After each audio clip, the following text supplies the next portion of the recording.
बिहार में जातीय जनगणना होने वाली है। पहला फेज पूरा हो चुका है और दूसरे फेज की शुरुआत गर्मी की छुट्टी में की जाएगी। ऐसा इसलिए कि बिहार सरकार ये मानती है कि बिहार में जो सरकारी शिक्षक हैं और जो सरकारी कर्मचारी हैं जिन्हें इस जातीय जनगणना में लगाया जाएगा, तो गर्मी की छुट्टी के समय में लोग भी घर पर मौजूद रहेंगे और जो अधिकारी हैं वो भी छुट्टी में रहेंगे और ऐसे में बिहार सरकार अपना काम करा लेगी। लेकिन क्या आपको पता है कि जातीय जनगणना में आपसे क्या क्या सवाल पूछे जाएंगे? क्या सिर्फ जाति के सवाल के बाद आपसे कुछ नहीं पूछा जाएगा?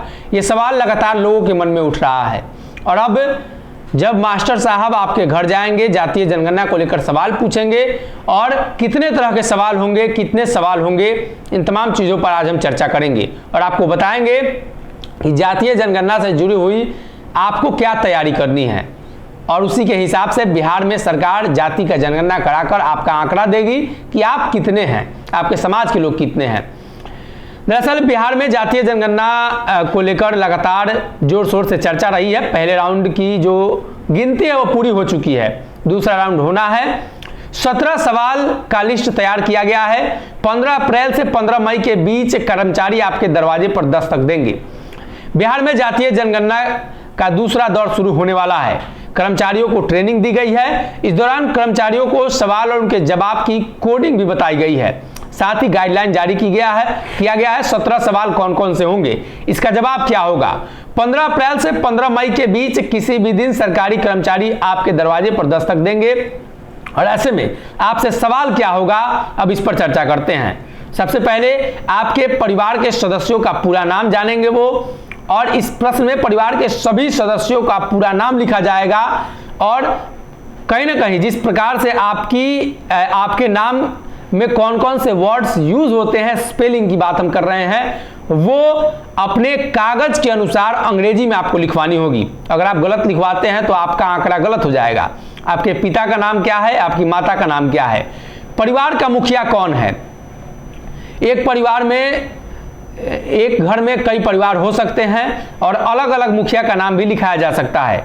परिवार में शामिल लोगों की उम्र क्या है, परिवार में कितने पुरुष कितने महिला और थर्ड जेंडर हैं, परिवार में कितने लोग शादीशुदा हैं, आप किस धर्म को मानते हैं, आपकी जाति क्या है।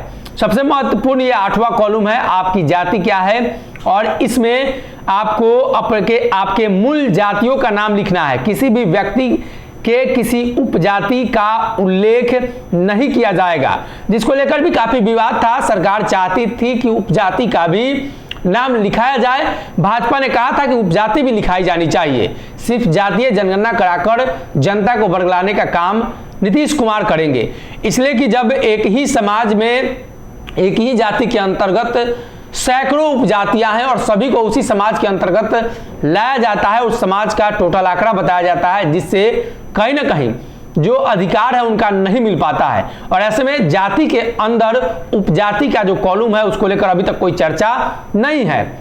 साथ ही आपको बता दें कि परिवार के लोग कितने पढ़े लिखे हैं, परिवार से जुड़े लोग क्या काम करते हैं, आपका आवासीय स्थिति क्या है, परिवार में कौन कौन सा सदस्य पढ़ाई कमाई के लिए राज्य से बाहर जाता है, कितने सदस्य के पास कंप्यूटर लैपटॉप इंटरनेट की सुविधा है, मोटरसाइकिल कार बस ट्रक या दूसरी गाड़ियां कितनी हैं आपके घर में, खेती के लिए जमीन कितना है, अगर आप मुर्गी पालन मधुमक्खी पालन बागान नर्सरी सेरिकल्चर वर्मी कल्चर और किचन गार्डन अस्थायी घास का मैदान घास काटने चरवाहा के लिए मैदान उपजाऊ जमीन हो, इन तमाम चीजों का जिक्र करना है। आपके पास आवासीय भूखंड कितना है, कितने फ्लैट है, कितने घर हैं, सभी स्रोत से आपकी मासिक आमदनी कितनी है।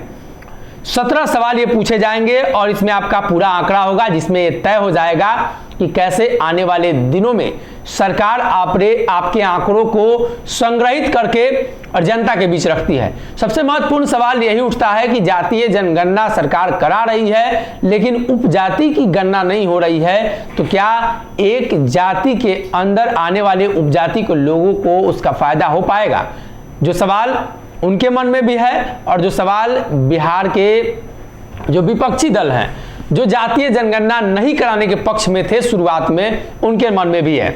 ऐसे में जातीय जनगणना को लेकर केंद्र सरकार पर भी बड़ा दबाव बनाया जा रहा है ताकि आने वाले दिनों में केंद्र सरकार भी इसको लेकर कुछ फैसला करे और देश में जातीय जनगणना को लेकर नए सिरे से सरकार पहल करे।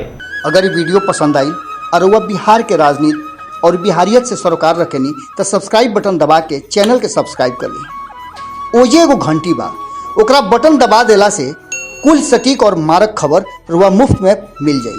अगर रुआ पत्रकारिता के हमनी के नया प्रयोग में सहयोग कर चाहतानी तो ज्वाइन बटन दबा दी। पेटीएम नंबर नोट कर ली 9386816700। धन्यवाद।